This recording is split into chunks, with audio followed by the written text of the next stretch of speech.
Од сабота 1 јануари на административците финансирани од буџетот може да им се зголемат платите за дополнителни 30% и преку додаток, дозволува уредбата на владата од 24 декември. Иако институциите кои може да одобрат зголемување на платите не се децидно споменати, јасно е дека станува збор за Министерството за одбрана, Министерството за внатрешни работи, правда, Министерството за надворешни работи, финансии, економија, земјоделство, здравство, Министерството за образование и наука, труд и социјала, локална самоуправа, култура и уште неколку други. Буџетските корисници во кои се утврдува правото на додаток на плата се сите буџетски корисници на централната власт, кои во својот буџет, во делот наменет за плати, имаат обезбедено средства за оваа намена, односно месечното барање за исплата на плата не е поголемо од месечното право на трошење, утврдено без планираните средства за нови вработувања.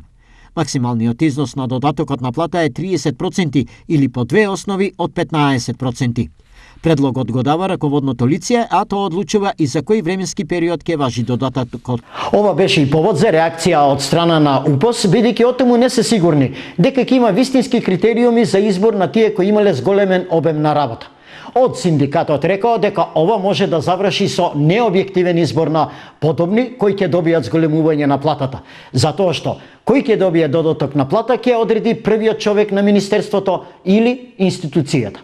Праксата покажа дека во време на COVID-19 и кризни ситуации како тековната со пожарите, во институциите се издвојуваат поединци кои не се и нема да бидат повеќе од 30% од вкупниот број вработени, а одлуката кој да добие покачување е на одговорните лица, што може да биде крајно субјективно. Објаснуваат од синдикатот.